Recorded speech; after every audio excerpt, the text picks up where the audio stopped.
ক্ষমতায় গেলে যে কোনো মূল্যে দুর্নীতি বন্ধের অঙ্গীকার তারেক রহমানের। ঢাকাকে নিরাপদ বাসযোগ্য করা ও 40টি খেলার মাঠ তৈরির আশ্বাস।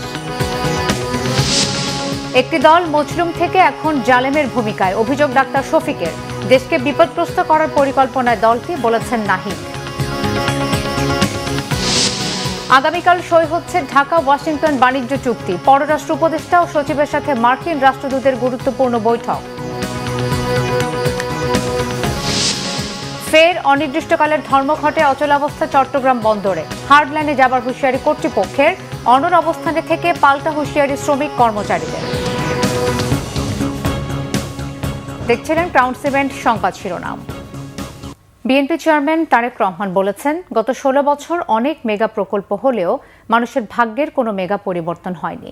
যে কোনো মূল্যে দুর্নীতি বন্ধের অঙ্গীকার করেন তিনি। আগামীতে বিএনপি সরকার গঠন করতে পারলে ঢাকাকে বসবাসের উপযোগী করে গড়ে তোলার প্রতিশ্রুতিও দেন তারেক রহমান। তিনি বলেন, বিএনপি ক্ষমতায় গেলে ঢাকায় অন্তত 40টি খেলার মাঠ তৈরি করা হবে। রাজধানীর ইসিবি চত্বরে আয়োজিত নির্বাচনী জনসভায় প্রধান অতিথির বক্তব্যে তিনি একথা বলেন। তারেক রহমান আরও বলেন, এদেশের কৃষক, শ্রমিক ও মেহনতি মানুষের ভাগ্যের পরিবর্তন না হলে দেশের সামগ্রিক উন্নয়ন সম্ভব নয়। তাই নতুন বাংলাদেশ গঠনের এই মাহেন্দ্রক্ষণে ধানের শেষ প্রতীকে ভোট দিয়ে দেশের সামগ্রিক উন্নয়নের অংশীদার হবার আহ্বান জানান তিনি। ইসিবি চত্বরে সমাবেশ শেষ করে তারেক রহমান অংশ নেন ঢাকা 14, 15 ও 16 আসনের নির্বাচনী জনসভায়।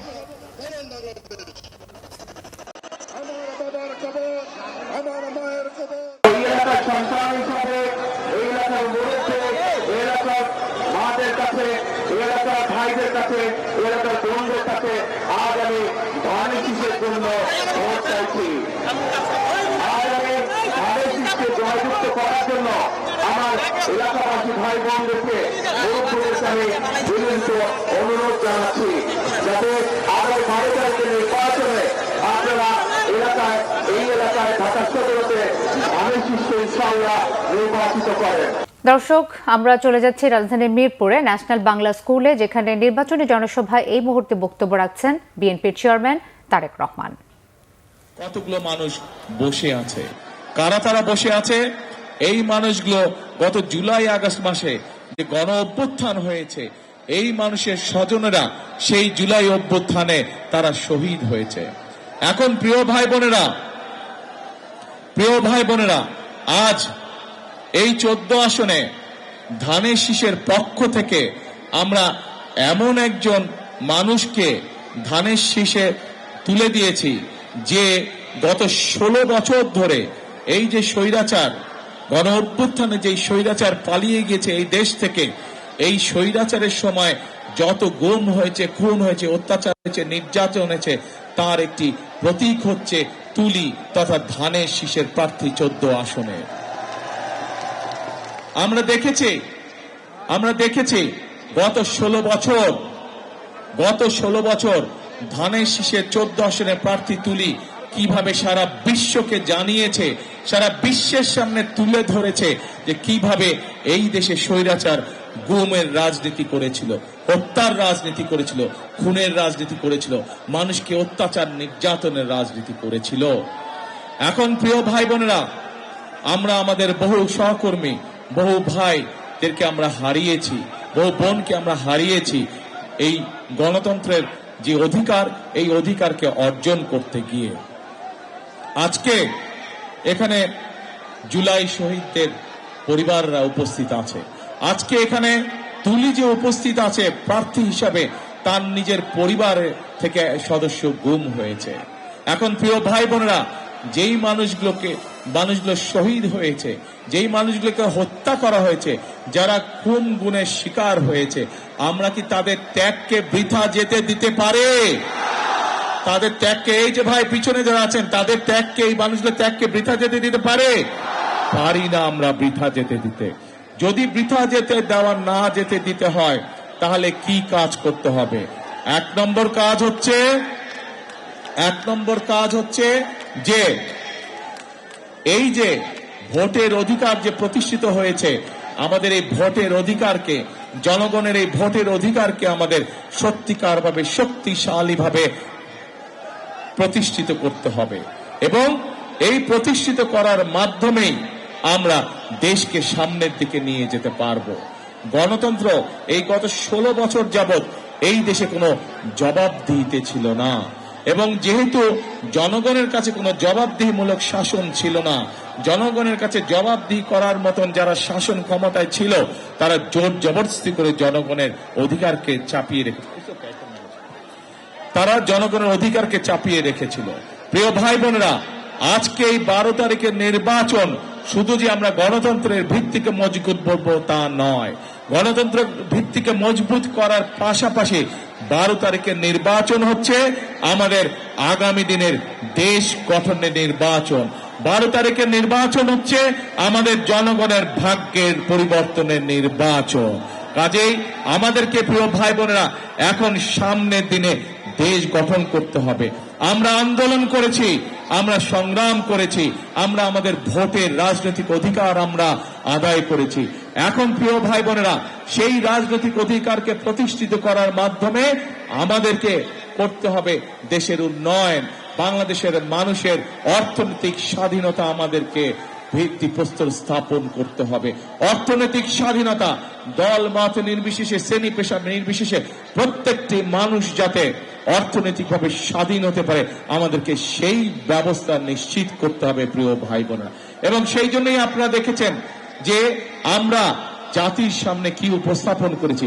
আমরা বলেছি এই দেশের মানুষের অর্ধেক নারী, জনসংখ্যার অর্ধেক হচ্ছে নারী, এবং এই নারীদেরকে যদি আমরা আমাদের উন্নয়ন যাত্রার সাথে সম্পৃক্ত না করি, আমরা কোনোভাবেই বাংলাদেশের উন্নয়ন করতে পারবো না।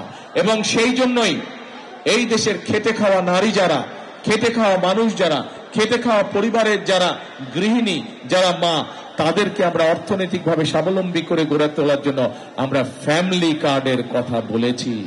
প্রিয় ভাই বোনেরা, সারা বাংলাদেশে যত গৃহিণী আছে, সারা বাংলাদেশে খেটে খাওয়া যত পরিবার আছে, প্রত্যেকটি মায়ের হাতে, প্রত্যেকটি গৃহিণীর হাতে আমরা এই ফ্যামিলি কার্ড পৌঁছে দিব। এবং এই ফ্যামিলি কার্ডের মাধ্যমে সরকারের পক্ষ থেকে তাদেরকে প্রতি মাসে একটি সহায়তা বা সহযোগিতা দেওয়া হবে, যার মাধ্যমে ধীরে ধীরে পরিবারগুলো অর্থনৈতিকভাবে স্বাবলম্বী হয়ে উঠতে পারবে। প্রিয় ভাই বোনেরা, আমরা বিশ্বাস করি যে এই দেশের কৃষক যদি ভালো থাকে তাহলে বাংলাদেশ ভালো থাকবে। এবং সেই জন্যই এই দেশের কৃষকদের পাশে দাঁড়ানোর জন্য এর আগে যখন দেশনেত্রী খালেদা জিয়া এই দেশ পরিচালনার দায়িত্বে ছিলেন, তখন উনি এই দেশের কৃষকদের জন্য 5,000 টাকা পর্যন্ত কৃষি ঋণ সুদ মওকুফ করে দিয়েছিলেন। উনি 25 বিঘা পর্যন্ত জমির খাজনা, কৃষি জমির খাজনা মওকুফ করে দিয়েছিলেন। এবং তারই ধারাবাহিকতায় প্রিয় ভাই বোনেরা, আমরা সিদ্ধান্ত গ্রহণ করেছি যে 12 তারিখের নির্বাচনে ইনশাল্লাহ আপনাদের সহায়তায়, আপনাদের সমর্থনে বিএনপি সরকার গঠনে সক্ষম হলে সমগ্র বাংলাদেশে যত কৃষক আছে যাদের কৃষি ঋণ 10,000 টাকা পর্যন্ত, আগামী বিএনপি সরকার এই 10,000 টাকা পর্যন্ত কৃষি ঋণের সুদ সহ কৃষি ঋণ মওকুফ করে দিবে। বিএনপি চেয়ারম্যানের কন্যা ব্যারিস্টার জাইমা রহমান বলেছেন, রাজনীতিতে নারীর অংশগ্রহণ জরুরি, নইলে সঠিক নীতি গ্রহণ করা যাবে না। রাজধানীর BIISS মিলনায়তনে গণতন্ত্রের সংগ্রামে নারীর অবদান এবং আগামীর বাংলাদেশ নিয়ে আলোচনা অনুষ্ঠানে তিনি এই মন্তব্য করেন। আমরা যদি সুযোগ না পাই, এরকম পলিটিক্যাল অ্যাক্সেস যদি না পাই, ফাইন্যান্সিয়াল অ্যাক্সেস যদি না পাই, সি-সুইট অ্যাক্সেস যদি না পাই, তখন কিন্তু মানে এই যে পলিসিজ ইমপ্লিমেন্টেশন, যে আচ্ছা ঠিক আছে আমাদের দৃষ্টিভঙ্গি, আমরা যে পার্সপেক্টিভ দিয়ে কাজ করবো, ওইগুলো কিন্তু হয় না। আপনি যে বললেন সুন্দরভাবে যে আচ্ছা ঠিক আছে তাহলে রোড ম্যাপ কিভাবে হবে, এই জন্য পলিটিক্যাল পার্টিসিপেশন খুবই জরুরি। I definitely agree. কিন্তু পলিটিক্যাল পার্টিসিপেশনের অনেক কিছু দিক দিয়ে, হয়তো কর্মসংস্থানের দিক দিয়ে অনেক ব্যারিয়ার্স থাকে, স্ট্রাকচারাল সিস্টেম্যাটিক ব্যারিয়ার্স, ওইগুলো আমরাই শুধু হয়তো বুঝতে পারবো। ফর এক্সাম্পল, আপনারা যে বললেন ডে কেয়ার সেন্টার, এখন ডে কেয়ার শুধু একটা খেলনাঘর হলেই তো হয় না। একটি দল 2008 সালের মতো নির্বাচনকে প্রভাবিত করার চেষ্টা করছে, অভিযোগ মির্জা ফখরুল ইসলাম আলমগীরের। সবাইকে হাঁ ভোট দেওয়ার আহ্বান জানান তিনি। দুপুরে নিজ আসন ঠাকুরগাঁও সদর উপজেলার জগন্নাথপুর ইউনিয়নে নির্বাচনী পথসভায় তিনি কথা বলেন। ফখরুল ইসলাম আলমগীর বলেন, হাঁ না ভোটের মাধ্যমে প্রমাণিত হবে কারা দেশের সংস্কার চায় আর কারা চায় না। যদিও এখনো গণভোট সম্পর্কে অনেকেই বোঝে না, তবে সংস্কার চাইলে হাঁ ভোটে সিল দেওয়ার আহ্বান জানান তিনি। নির্বাচিত হলে কৃষকদের কৃষি ঋণের 10,000 টাকা পর্যন্ত সুদ সহ মাফ করে দেওয়া হবে বলেও জানান বিএনপি মহাসচিব।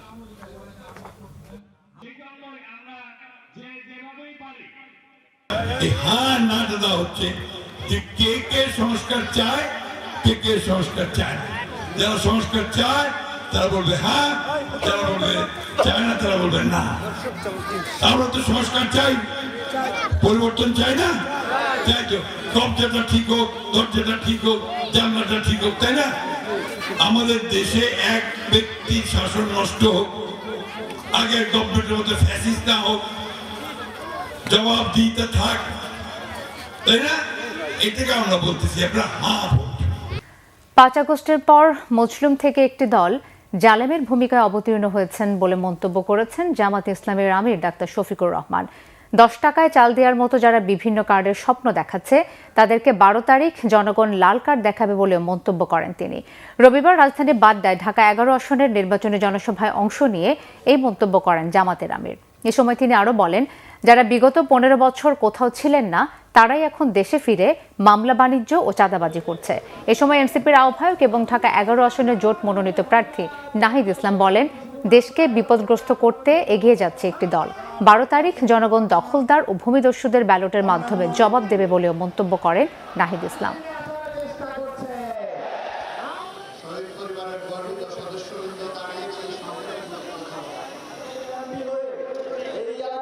জনগণ দুর্নীতিকে লাল কার্ড দেখাবে, জনগণ চাঁদাবাজদেরকে লাল কার্ড দেখাবে, জনগণ মামলাবাজদেরকে লাল কার্ড দেখাবে, জনগণ দখলদারদেরকে লাল কার্ড দেখাবে, জনগণ আধিপত্যবাদের গোলামদেরকে লাল কার্ড দেখাবে। 10 টাকা শের ধরে চালকে এখনো পেটের ভিতর গরম রয়েছে, ফাঁপা যায়নি। এখন আবার নতুন করে এই কার্ড সেই কার্ড, গাঁঠে গাঁঠে কার্ড। এই সব কার্ড হইল ভুয়া কার্ড। যেমন 10 টাকা দরের চালের আশ্বাসটা ছিল ভুয়া, এই কার্ডগুলা হইল সেই রকম ভুয়া। 5ই আগস্টের আগে যারা প্রধান দুই দল হিসেবে পরিচিত ছিল তাদের এখানের স্থানীয় নেতারাই গত 30 বছর ধরে ভাগ বাটোয়ারা করে এই ভূমি দখল করেছে। তারা রাজনৈতিক কারণে বিরোধিতা দেখিয়েছে, ব্যবসায়ী স্বার্থে সবসময় তারা ঐক্যবদ্ধ ছিল এবং জনগণের বিরুদ্ধে ছিল। প্রচারণা প্রায় শেষের দিকে। নির্বাচনের দিন যতই কাছে আসছে প্রার্থীরা বিরামহীন প্রচারণা, সভা, উঠান বৈঠক ও গণসংযোগ চালাচ্ছেন। উন্নয়নের নানান প্রতিশ্রুতিতে তারা যাচ্ছেন প্রতিটি ভোটারের বাড়ি বাড়ি। বিস্তারিত দেখুন ডেস্ক রিপোর্টে। দল ও প্রার্থী ছাড়াও বিভিন্ন পেশাজীবী সংগঠনের পক্ষ থেকে বগুড়া 6 সদর আসনের প্রার্থী বিএনপি চেয়ারম্যান তারেক রহমানের প্রচারণায় অংশ নেয় জাতীয়তাবাদী সংবাদপত্র হকার্স ইউনিয়নের নেতা ও কর্মীরা। শহরের সাতমাথা, কবি নজরুল ইসলাম সড়ক ও নবাববাড়ি সহ প্রধান প্রধান সড়কের লিফলেট বিতরণ কার্যক্রমে অংশ নেন জেলা বিএনপির সিনিয়র নেতা আলী আসগর তালুকদার হেনা সহ অনেকে। এছাড়া বগুড়া 1 আসনের বিএনপি প্রার্থী কাজী রফিকুল ইসলাম সোনাতলার পাকুল্লা গ্রামের একটি মাদ্রাসা মাঠে বক্তব্য রাখেন। নরসিংদী 1 আসনে পৌর শহরের বিভিন্ন এলাকায় ধানের শীষের প্রার্থী খায়রুল কবির খোকনের পক্ষে গণসংযোগ করেছেন বিএনপি নেতাকর্মীরা। এতে নেতৃত্ব দেন যুবদলের সিনিয়র সহ সভাপতি শাহেন শাহ শানু ও বিএনপি নেতা বাবুল সরকার। ঢাকা 20 আসনে ধানের শীষে ভোট চেয়ে পথসভা, লিফলেট বিতরণ, মাইকিং সহ ব্যস্ত সময় পার করছেন বিএনপির নেতাকর্মীরা। বড় ব্যবধানে বিজয়ের আশা করছেন বিএনপির প্রার্থী তমিজ উদ্দিন। ঝালকাঠি 2 আসনের বিএনপি প্রার্থী ইসরাত সুলতানা ইলেন ভুট্টো নলছিটির বিভিন্ন এলাকায় গণসংযোগ করেছেন জামায়াতের প্রার্থী শেখ নিয়ামুল করিম। তবে স্বতন্ত্র প্রার্থী সৈয়দ রাজ্জাক আলী সেলিম প্রচারণায় প্রতিপক্ষের বাধা ও হামলার অভিযোগ করেছেন। এদিকে ঝালকাঠি 1 আসনে বিএনপি প্রার্থী রফিকুল ইসলাম জামাল রাজাপুরের বিভিন্ন এলাকায় গণসংযোগ ও লিফলেট বিতরণ করেন।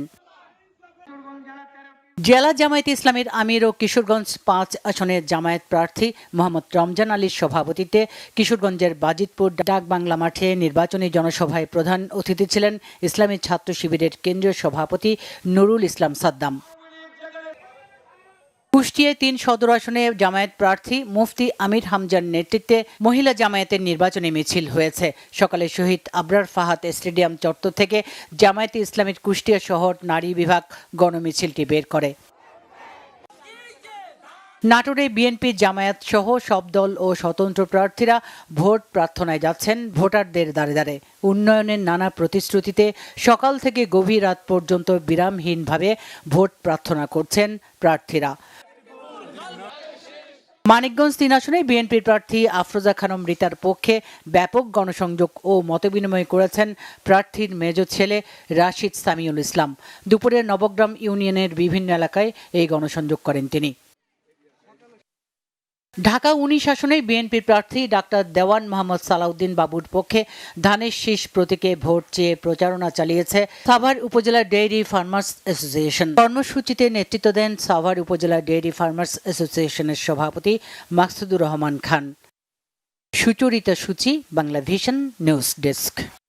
পররাষ্ট্র উপদেষ্টা তৌহিদ হোসেনের সঙ্গে দ্বিপক্ষীয় বিষয়গুলোতে ফলপ্রসূ আলোচনা হয়েছে বলে জানিয়েছেন মার্কিন রাষ্ট্রদূত ব্রেন্ট ক্রিস্টেনসেন। পররাষ্ট্র উপদেষ্টার সঙ্গে বৈঠকের পর ফেসবুক পোস্টে একথা বলেন তিনি। মার্কিন রাষ্ট্রদূত বলেন, পররাষ্ট্র উপদেষ্টা তৌহিদ হোসেনের সঙ্গে চমৎকার ও ইতিবাচক আলোচনা হয়েছে। দুদেশের সম্পর্ক এগিয়ে নিতে দ্বিপক্ষীয় সকল বিষয়ে আলোচনা হয়েছে বলেও জানান তিনি। দায়িত্ব নেবার পর এই প্রথম পররাষ্ট্র উপদেষ্টা তৌহিদ হোসেনের সঙ্গে সৌজন্য সাক্ষাৎ করলেন মার্কিন রাষ্ট্রদূত ব্রেন্ট ক্রিস্টেনসেন। এর আগে পররাষ্ট্র সচিব আসাদ আলম সিয়ামের সঙ্গে বৈঠক করেন ক্রিস্টেনসেন। প্রায় 2 ঘণ্টা পর পররাষ্ট্র মন্ত্রণালয় থেকে বেরিয়ে যাওয়ার সময় মার্কিন রাষ্ট্রদূত আনুষ্ঠানিকভাবে কথা বলেননি, তবে যাওয়ার পথে দ্বিপক্ষীয় বিষয়ে আলোচনার কথা জানান তিনি। এছাড়াও আসন্ন নির্বাচনকালীন নিরাপত্তা, শুল্ক ও রোহিঙ্গা সহ নানা ইস্যুতে দুপক্ষের মধ্যে আলোচনা হয়েছে বলে ধারণা করা হচ্ছে।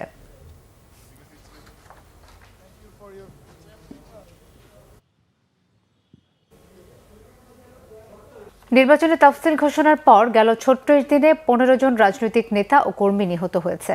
টিআইবির এমন তথ্য গভীরভাবে পর্যালোচনার দাবি রাখে বলে জানিয়েছে সরকার।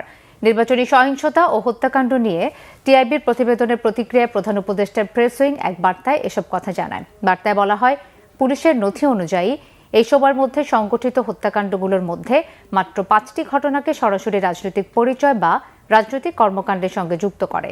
এর মধ্যে একটি ছিল তরুণ রাজনৈতিক নেতা ওসমান হাদির নির্মম হত্যাকাণ্ড।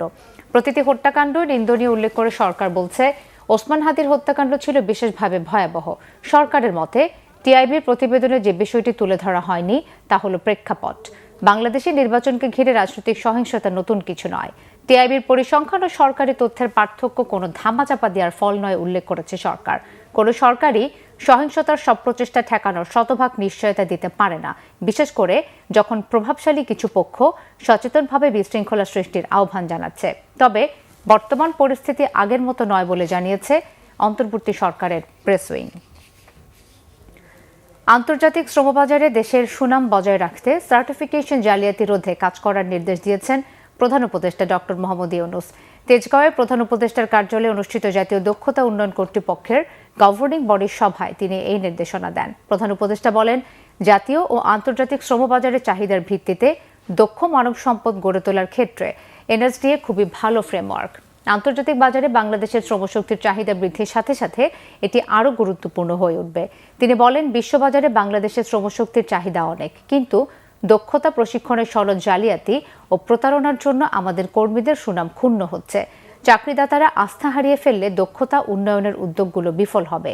দেশের ব্র্যান্ড ইমেজ তৈরির উপর জোর দেন প্রধান উপদেষ্টা। এক্ষেত্রে বেসরকারি উদ্যোক্তারা যেন আরও স্বচ্ছ ও কার্যকরভাবে কাজ করতে পারে, সেই লক্ষ্যে প্রয়োজনীয় উদ্যোগ ও সমন্বয়ের উপর জোর দেন তিনি।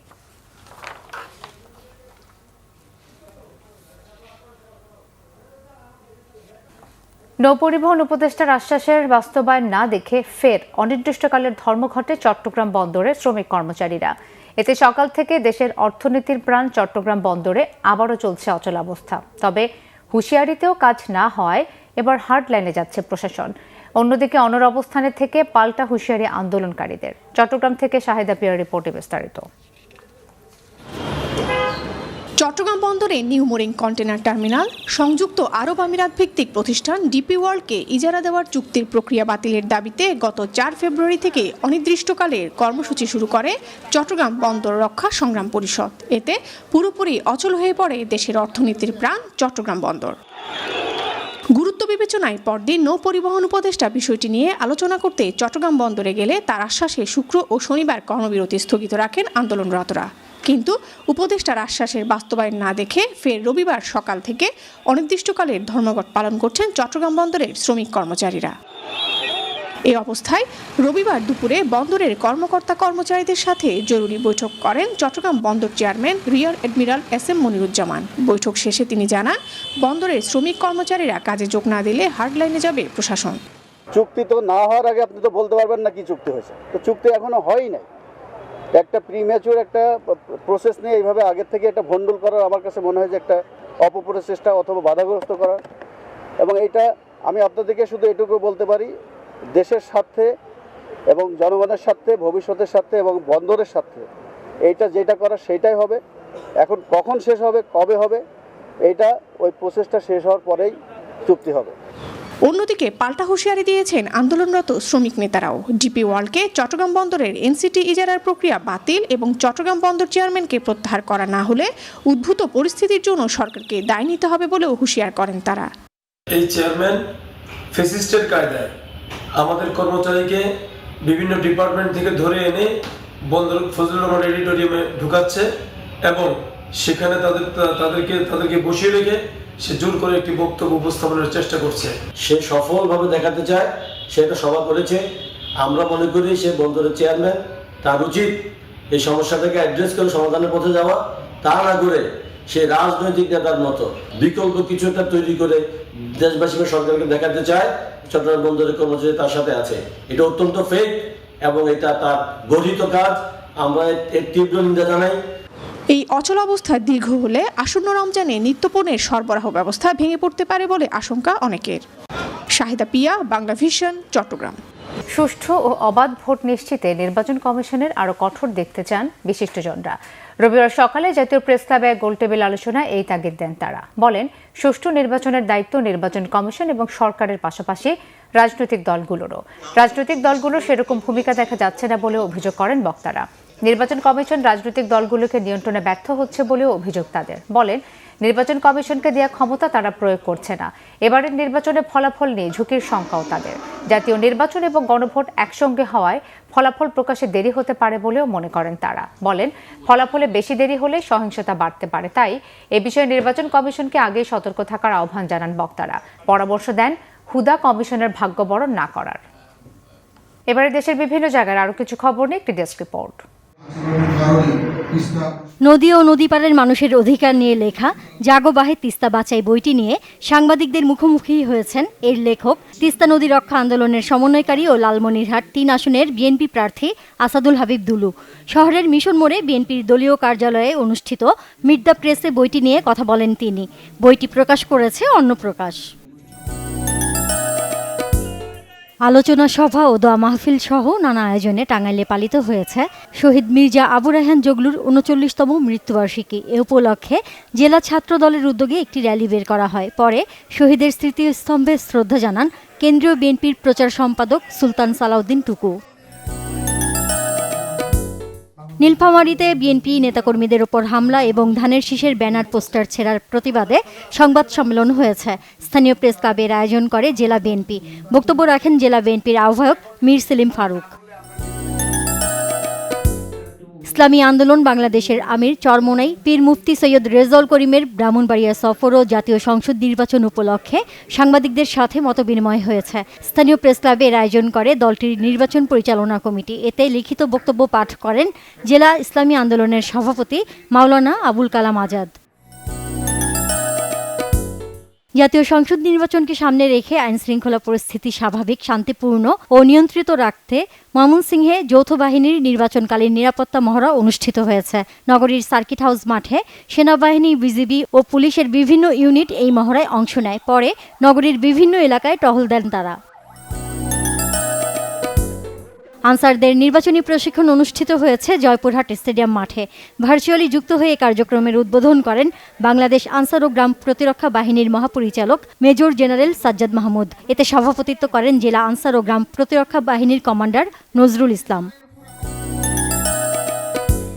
ত্রয়োদশ জাতীয় সংসদ নির্বাচন ও গণভোট উপলক্ষে সীমান্ত সহ দায়িত্বপূর্ণ এলাকায় টহল তৎপরতা ও গোয়েন্দা নজরদারি অব্যাহত রেখেছে সাতক্ষীরা ৩৩ বিজিবি ব্যাটালিয়নের সদস্যরা। সাতক্ষীরা ৩৩ বিজিবি ব্যাটালিয়নের অধিনায়ক লেফটেন্যান্ট কর্নেল কাজী আশিকুর রহমান জানান, বিজিবি সদস্যরা নির্বাচনী আচরণবিধি পর্যবেক্ষণ, ভোটারদের আস্থা অর্জনে উপযোগী পরিবেশ তৈরিকরণ এবং সার্বিক আইনশৃঙ্খলা পরিস্থিতি নির্বাচন উপযোগী করে তোলার লক্ষ্যে বিভিন্ন কার্যক্রম পরিচালনা করছেন।